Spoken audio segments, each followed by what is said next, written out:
Hey there. So my next guest is a content creator who's been doing it for about 2 years, at least on the streaming side. And in those 2 years, she figured out that it really is about not just focusing on your community, but really getting involved in the larger community, making friends. And so she's got a ton of great advice, really focuses in on the content creation side of things. I know you're all going to love this one.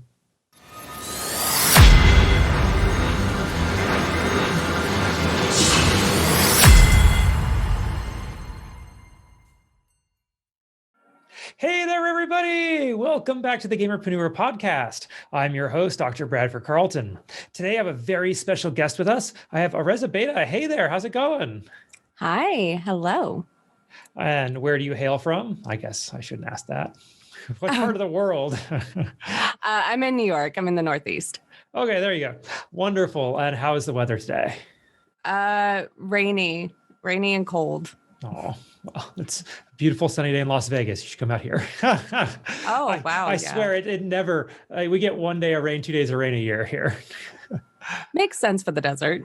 Mm-hmm. Okay. So I don't like too much fluff on the show. That was the extent of it. Let's just get right into it. And why don't you begin by just telling us a little bit about yourself, please? So I am a full-time content creator. I have been on Twitch specifically since January of 2019. So I just celebrated 2 years on Twitch. Before that, I had a YouTube channel that I have since shut down that was discussing Lyme disease. And I also ran a vegan blog that I also shut down because I'm not vegan anymore. But So right now I'm full-time on Twitch. I do gaming content, mostly Dead by Daylight and some other horror games. I've been told I pronounce the word horror a little inappropriately, so I enunciate. But then I also just started a podcast. So my name's Erezebeta, which whenever I raid someone, they're like, they can't read my name. So I always go by Beta, which has kind of been great for my branding because I started a podcast called This Podcast is in Beta. And basically the future of my content will always be, this is something in beta. Right. So it works kind of well for me. Very cool. I love it. All right. Now, I start every interview with a single question. So I'm going to ask you, just like I ask everybody else, all right? Mm-hmm. So on a scale of 1 to 10, 10 being high, how weird are you? 11. Why is that? Okay, so I'm the type of person that with horror games, I'm also a huge horror nerd, just in general. Big lover of Stephen King. I love Junji Ito horror manga. I am obsessed with horror movies. To the detriment of any partners that have ever been with me, they have to watch a lot of horror movies. And for me, growing up, I was like an only child, and horror movies were kind of a comforting thing. I didn't grow up in the greatest situation, but for some reason, these extremes and all this adrenaline really just made me feel safe. So when I'm really down or I'm really like low, I'm like, I want to watch Would You Rather and see all the gore, please. I'll admit I'm binge watching American Horror Story right now. Oh, it's so good. What season are you on? Freak Show. I wish that I could rewatch that and like forget what it was like the first time. But oh my God, the music in that is so good. I absolutely agree with you. Okay, now Erezebeta. This is the Gamerpreneur podcast, so I do need your gaming cred. When did you first start playing video games? Okay, so like I said, grew up with no friends. So I'm also the type of person who's never played Mario Kart. Like I've never played games with other people like that when I was growing up. But that being said, when I was like 12 or something, I slammed my door too many times, got my TV taken away. Anyway, I saved up my little allowance, went to this dinky little flea market, bought a tiny TV with a VHS and a Dreamcast. With the Dreamcast, I got Soul Calibur and Jet Grind Radio. I'm very, very, very good at Soul Calibur because literally for like almost a decade, it was my primary game. And then when I was 16, This will age me a bit. World of Warcraft was coming out, and I started playing that. So really got into WoW for a long Order time. Alliance. I was Alliance until Blood Elf came out, which I think was like the following year. The one pretty race on the Horde. Yeah, I want to be cute. But yeah, so, and I still play WoW today. I don't stream it though, because I didn't have a guild for the like majority of the 15 years. I think I had a guild for like 3 months at one point. And I'm not particularly amazing at it. And so I'd get really nervous. Like, I think I've tried to stream it once or twice, and I get really nervous. I'm like, if someone tells me I'm not doing something right, I'm going to cry, because I've been playing this game like half my life. I'm right there with you. I'm completely ungilded. I've had it since BFA. I haven't raided once, haven't done Mythic Plus. Like, I'm just like I've been tanking the entire time, main tanking for hardcore raiding guilds. What if like I'm not good now? Yeah, and honestly, like for me, it was just really fun to do the PvE. I love the stories. I loved questing. So yeah, and now though I look at it and I still own my PS2. I still own my Dreamcast. I own a Nintendo Switch. I have an HTC Vive. I have an Oculus. I have a PS4. I have almost 200 games on my computer. And most of that has happened in the last 5 years. Generally when, I got to an age as an adult that I could afford things. Okay. Now you've been playing a while now. Mm-hmm. If you had the ability, if you had to choose your one all-time favorite game, which one would it be? Okay, so I would say Dead by Daylight. As much as that game tilts me, I have 1,700 hours in it. I'm not that great. I'm partially blind and partially deaf, so I'm not that great at the game. I will sandbag anybody that's on the left side of me, pretty much. But just for, I don't know, there's something about it, and I always go back to it. It's been my main game for streaming for 2 years, and it's addictive. Which do you prefer, Killer or Survivor? Survivor. I have way too much anxiety playing Killer. Really? Yeah, I do. It triggers my anxiety so bad. Because like when I'm playing Survivor, especially at this point, it took a long time to grow a community that understood I may have a lot of hours, but I may play really bad because of my disabilities. And I can just enjoy it. Like I can enjoy the comfort of having my friends with me and just like I'm playing. But when you play Killer, you have to be so focused on actually getting people down. And I swear if someone like teabags me or flashlights me in the face at a pallet, like I just want to cry. I'm like, just leave. Okay, you can escape. Go. All right, let's get over to the professional side, because that's what the show is really about. What is your professional background? How did you end up being a content creator? So when I grew up in Charlotte, North Carolina, and my first job was at the Ren Fair. That was weird. But my second job was at a Sonic, which was even worse. But when I was 18, I applied to work at Sephora, and I got the job. I ended up being with them for 7 years. I helped create an educational trainer position in stores, which piloted first in Manhattan, where I was working. And then now it's globally. Well, yeah, now it's through all the stores in the country. And that was an amazing career working for them. And I had a lot of promotions. It felt really good. But I ended up rescuing. I went on Craigslist. I didn't know any better. And I got a kitten that was supposed to be 7 weeks old. It was 3 weeks old and needed bottle feeding. That's my cat, Mousy. Anyway, learning how to do that, I decided I'd leave my cushy job and go work at the animal shelter. And so I did that.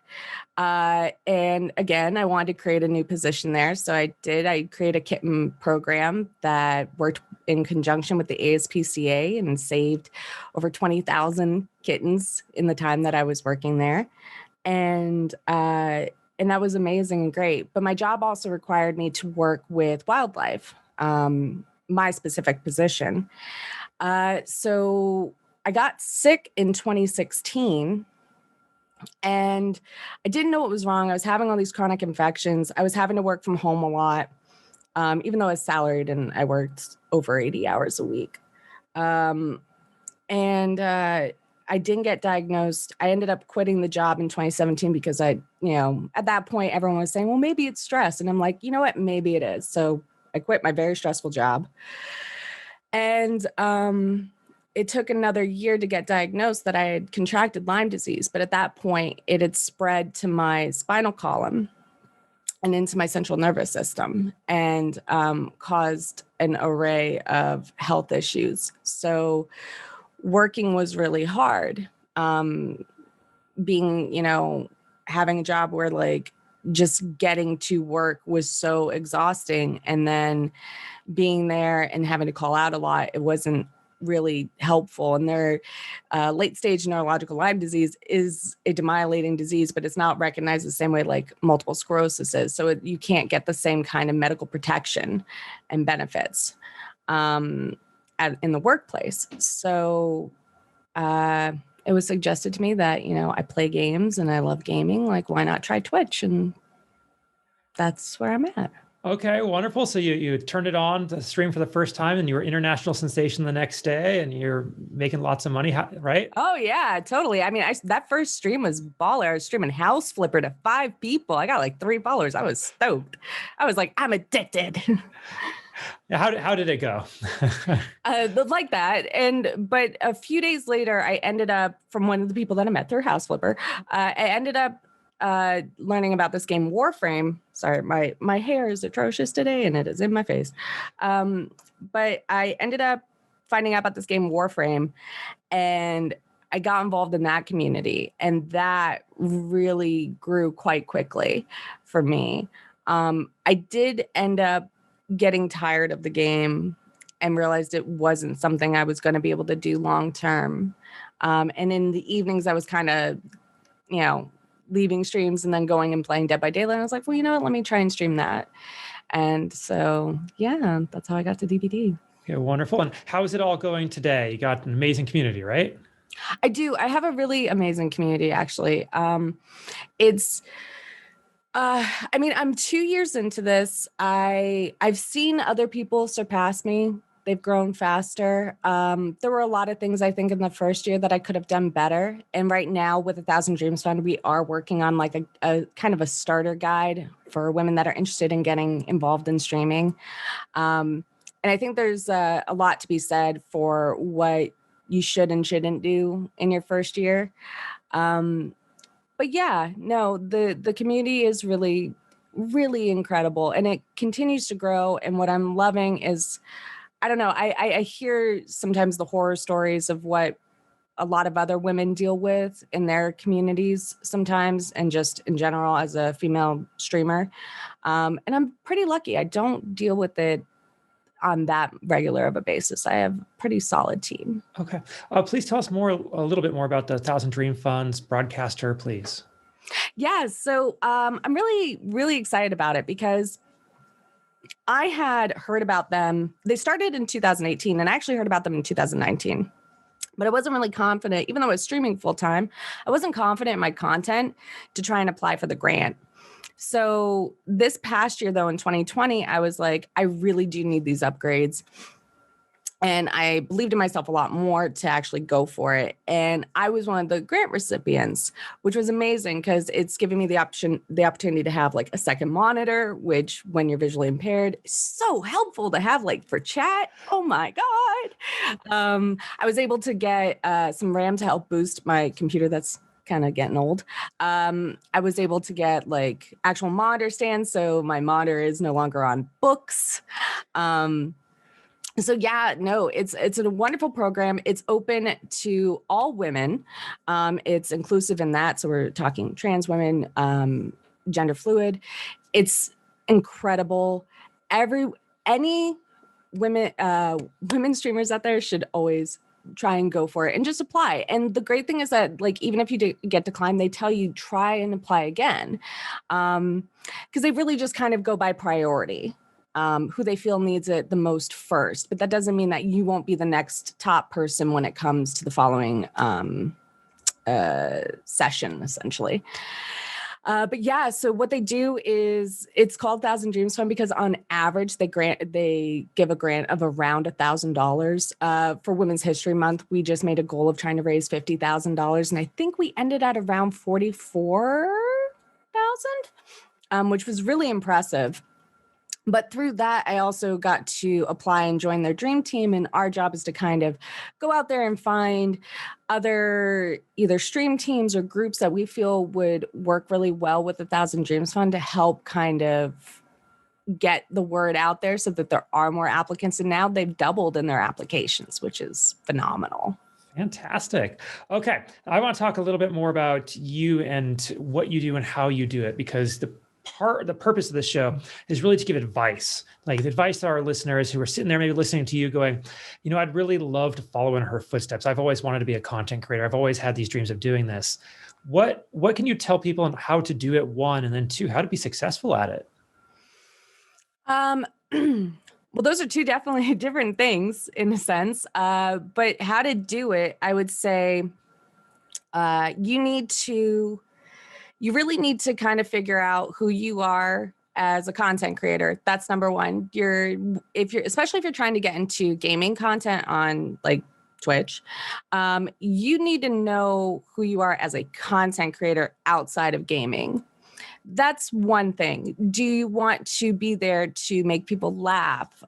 Do you want, is your purpose to entertain, or is your purpose to like just be incredibly good at this game or do speed runs? Like, you kind of need to know what avenue you want to go down first, because there are thousands of people that just log into Twitch, turn on their PCs and start streaming.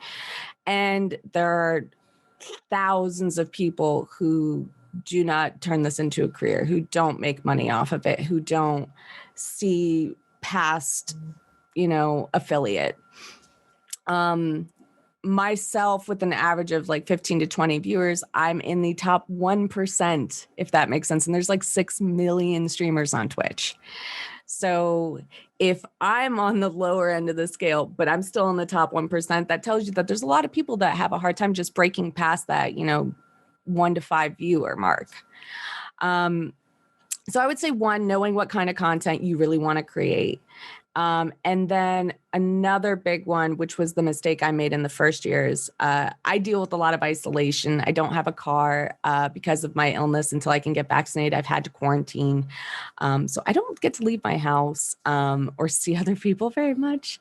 And for me, the first year, I really wanted to make friends.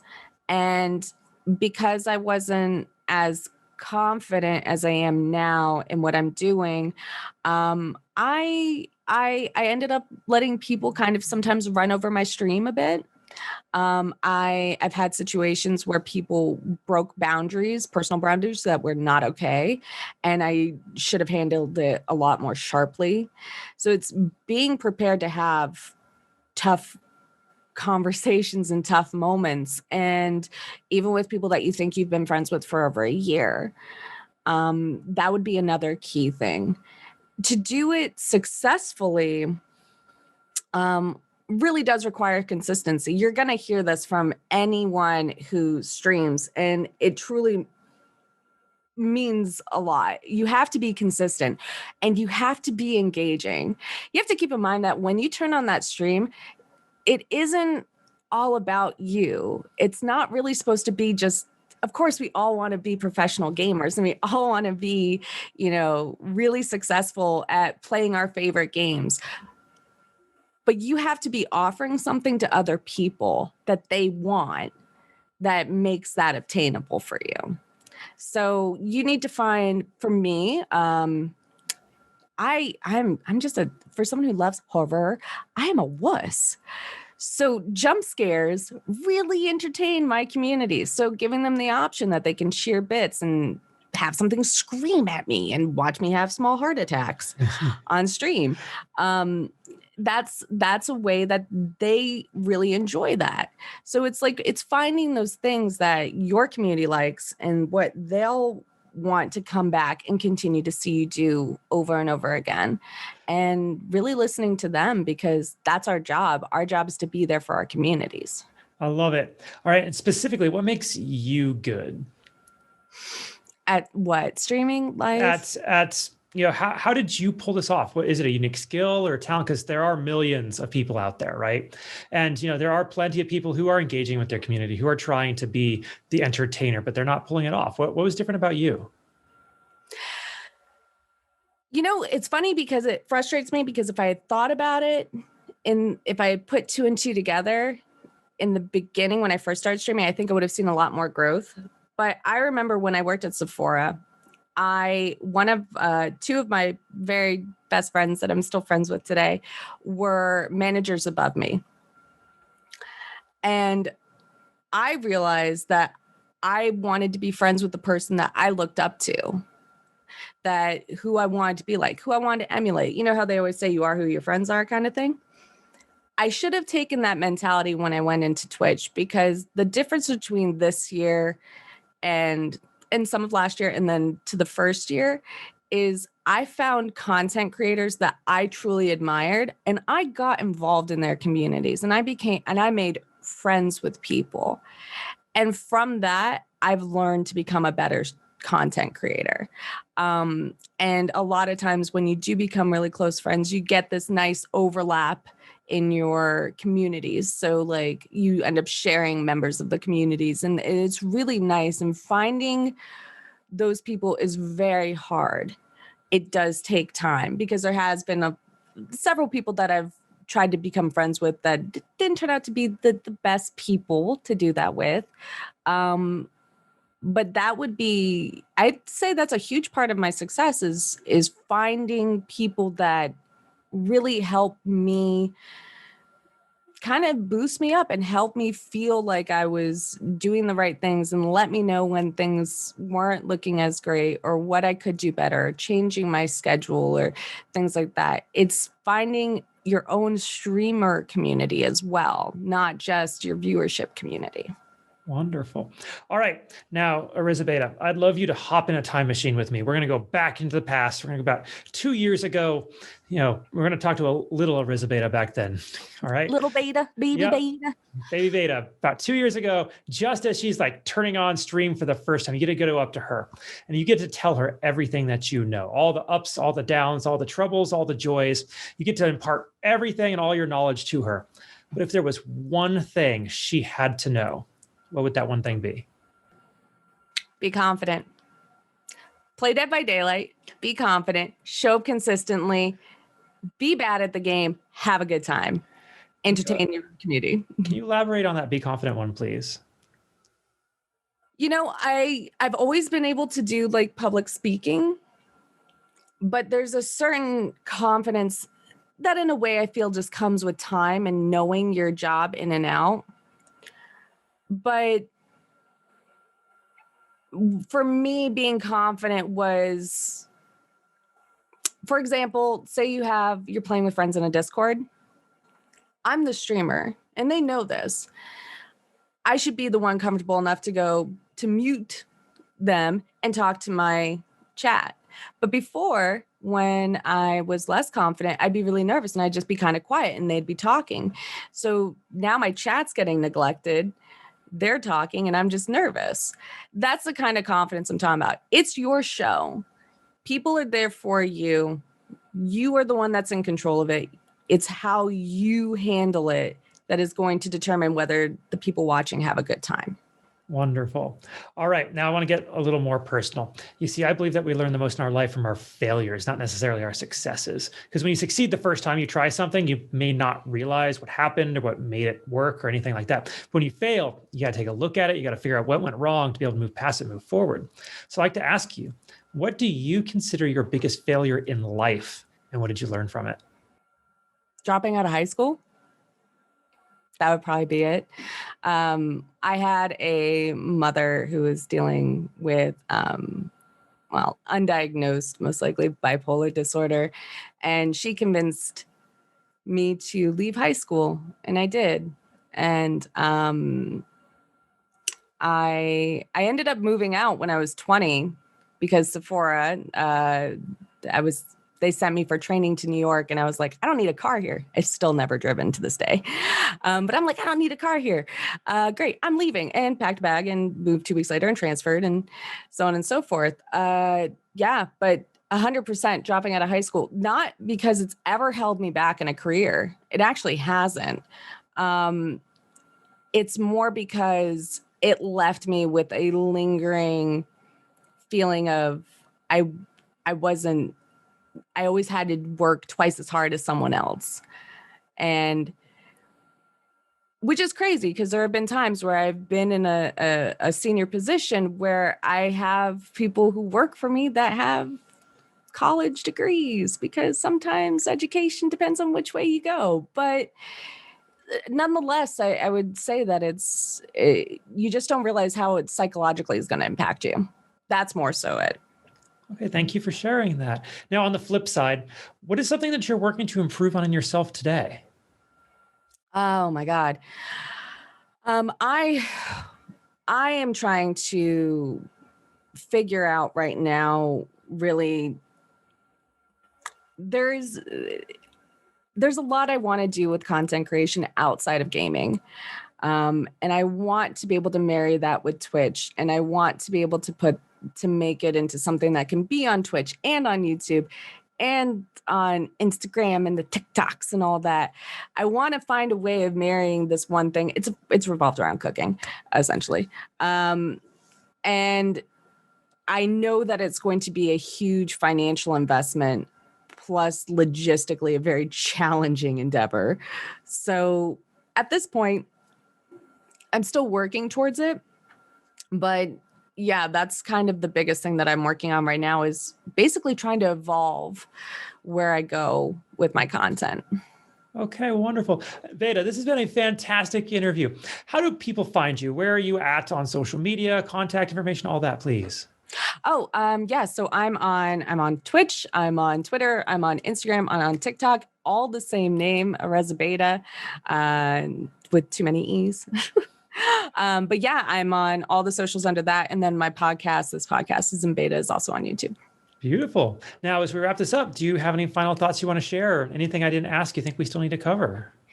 No, I guess so. Yeah, I would say one of the strongest things I'm going to suggest is that if you are a streamer that isn't just necessarily starting out, but you're in that still trying to grow, I'm at 10 viewers, I've got something, but it's not there yet. Start finding other communities that you really admire and get involved in those. You will learn so much from your peers. It is incredible how much knowledge and information they'll have for you. Beautiful. All right, Veda, thank you so much for coming on with us today. I genuinely do appreciate it. No, thank you so much for having me. It was wonderful meeting you. Absolutely. And for everybody else, I'm going to remind you all, don't be just a gamer, be a gamerpreneur.